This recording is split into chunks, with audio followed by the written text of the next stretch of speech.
कह दी तो आपको इतनी तकलीफ क्यों हो रही है, इतनी मिर्ची क्यों लग रही है? कौन सी सही बात कही प्रधानमंत्री जी ने? हमने देश के प्रधानमंत्री हैं। हाँ, नहीं, हमने तो अभी डिटेल से इतना बताया, आप शायद मिस कर गए बात। हमने जो कहा, हमने जो प्रधानमंत्री जी ने कहा वो तो आपने बताया ही नहीं इस डिबेट में और इस चैनल पर। मैं बताता हूँ प्रधानमंत्री जी ने क्या किया। वो देश के प्रधानमंत्री हैं और प्रधानमंत्री पद की एक गरिमा जो 2000 देश की आजादी के बाद प्रधानमंत्री रखे हुए थे। देखिए, देश में 70 करोड़ महिलाएं और कांग्रेस पार्टी ने अपने मैनिफेस्टो में कभी मंगलसूत्र का कोई जिक्र नहीं करा। और मंगलसूत्र देश की महिलाओं के लिए सबसे महत्वपूर्ण चीज होती है, उनके पति, उनके सुहाग की निशानी होती है। और नरेंद्र मोदी चाह रहे हैं कि उनका मंगलसूत्र छीन लिया जाए। कांग्रेस ने कभी नहीं कहा। ये अपनी सोच, देश के प्रधानमंत्री जब ऐसा सोच देश को बताएंगे तो देश की महिलाएं कहती हैं कि माफी मांगो देश से और हमारे मंगलसूत्र पर अटैक करना चाहते हैं। ये गंदी बात, कितनी बेहूद की बात है। इसके खिलाफ कांग्रेस पार्टी चुनाव आयोग में 17 शिकायत लेके गई है। कांग्रेस अजय वर्मा, आप ये प्रधानमंत्री के पुराने बयान को कोट कर रहे हैं। मैं तो आज की बात कर रहा हूं। आज जो उन्होंने कहा कि भाई कांग्रेस का एजेंडा है कि वो हिंदुओं का आरक्षण, दलितों का, पिछड़ों का आरक्षण काट के और मुसलमानों को देना चाहती है, क्या ये सच नहीं है? देखिए, कांग्रेस पार्टी हो और हमारे पुराने पीएम मनमोहन सिंह हो, अगर भाजपा का आईटी सेल उस सीडी की पॉलिटिकल विंडेटा बना के काट छाट करके, मनमोहन सिंह जी ने जीवन में कभी ऐसा नहीं किया। देश के प्रधानमंत्री थे, आर्थिक उदारीकरण के सबसे बड़े योद्धा थे। उन्होंने कहा था शुल्कास्त ओबीसी और अल्पसंख्यक में मतलब होता हिंदू, मुस्लिम, बौद्ध, पारसी, सिख, ईसाई। अल्पसंख्यक का मतलब मुस्लिम नहीं होता, हिंदू भी होता है। अल्पसंख्यक में सब होता है। ये भारत का संविधान कहता है आपके कहने से या मोदी जी के कहने से मुस्लिम नहीं हो जाएंगे अल्पसंख्यक। मेजॉरिटी तो हम तो ओबीसी की मांग कर रहे हैं। 2011 के बाद आपने क्यों नहीं जातीय कोई सी जनगणना कराई, सेंसेक्स क्यों नहीं कराया?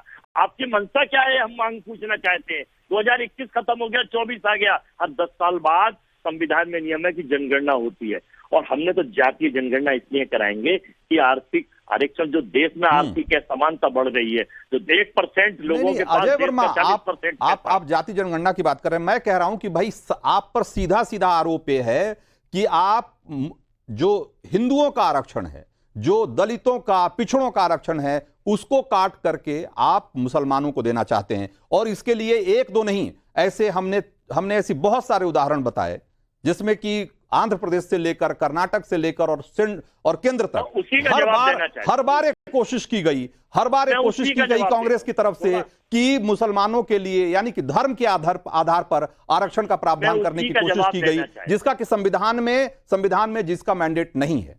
फिर भी आपने भारत एक लोकतांत्रिक कंट्री है। यहाँ देश संविधान से चलता है। आपके कहने से, मेरे कहने से, तो मैं कह रहा हूं कि सुप्रीम कोर्ट ने कहा कि ये उन्होंने कहा कि गैर संवैधानिक है, असंवैधानिक है। सुप्रीम कोर्ट ने कहा।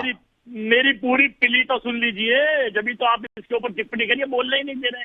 मेरे स्वतंत्रता के अधिकार को खत्म कर रहे हैं। बोलने तो दीजिए मुझे। देखिए, भारत की भौगोलिक स्थिति किस स्टेट की क्या है। 30 स्टेट और 5 टेरिटोरियम से भारत बना है। अकेला कर्नाटक भारत नहीं है, अकेला आंध्रा भारत नहीं है। The one part of the India, एक पार्ट है भारत का। कर्नाटक की भौगोलिक स्थिति, जनसंख्या स्थिति क्या है, वहाँ क्या डिमांड है, उसके हिसाब से काम होता है। तटीय इलाकों पर तूफान की रक्षा किस तरह से की जाती है। कहां तूफान और बचाव में लग गए आप? मैं कह रहा हूं कि आपके आंध्रा और कर्नाटक की सरकार ने, आपकी सरकार ने मुसलमानों के लिए अलग से आरक्षण का इंतजाम किया कि नहीं किया ना? 4 बार कोशिश की, आंध्रा में फेल हुए।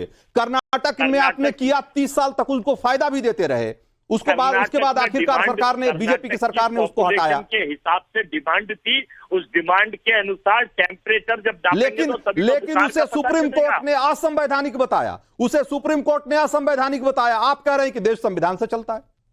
सुप्रीम कोर्ट ने तो और उसके बाद भी आप कोशिश कर रहे हैं। सुप्रीम कोर्ट ने तो झंडे को भी असंवैधानिक बताया है। तो देश की सरकार ने कहा था कि हमारा ड्रीम प्रोजेक्ट है। देखिए रंजीत जी, जवाब देंगी आप। आप जो कह रहे हैं तो आप सुन लीजिए। देखिए, पूरे देश में जब आरक्षण की बात होती है तो वो धार्मिक आधार पे कभी नहीं होना चाहिए।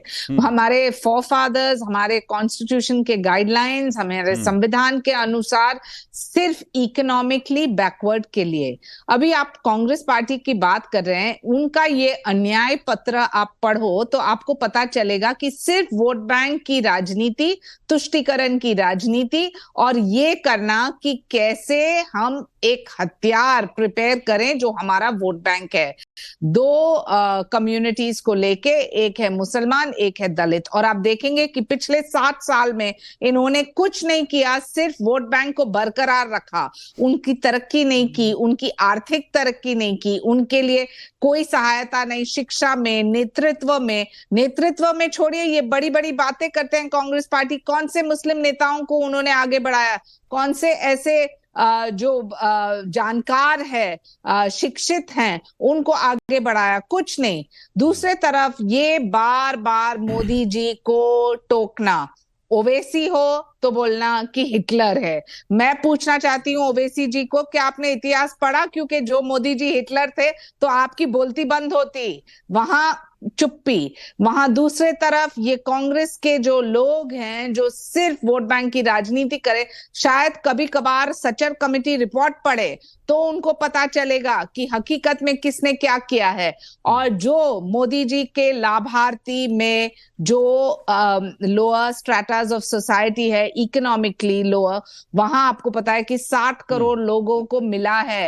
जब एक ट्रिपल तलाक लागू होता है तो वो सम्मान ना सिर्फ मुसलमान महिलाओं के लिए है, हर महिला के लिए। तो वोट बैंक की जब बात करते हैं तो वो सिर्फ महिला, युवा, जो बुजुर्ग हैं, जो हमारे गरीब हैं और जो हमारे किसान हैं, इसी आधार पे आप काम करते तो आप कहां लेके जाते देश। लेकिन शायद इसलिए लोगों ने आपको वोट नहीं किया है। और अब की बार 400 पार, ये कांग्रेस पार्टी तो रीजनल पार्टी भी नहीं रहेगी। हाँ, साइना मैं फिर से आऊंगा आपके पास, लेकिन मैं चाहता हूं कि लोगों की राय भी इसमें हम शामिल करना शुरू करें इसमें। और जो सवाल हमने पूछा था उसमें करीब 12,000 लोगों ने अभी तक वोट किया है, और लोग क्या कह रहे हैं जरा देखिए। पहले सवाल का रुझान जरा दिखाइए कि कांग्रेस हिंदुओं का हक काटकर मुसलमानों को क्यों देना चाहती है, और इसके जवाब में 50% लोग ये कह रहे हैं कि वोट बैंक की राजनीति के लिए कांग्रेस ऐसा कर रही है। करीब 47-48% लोग ऐसा मानते हैं कि कांग्रेस हिंदू विरोधी है इसलिए ऐसा कर रही है, और सिर्फ 1.5% लोग मानते हैं कि बीजेपी गलत आरोप लगा रही है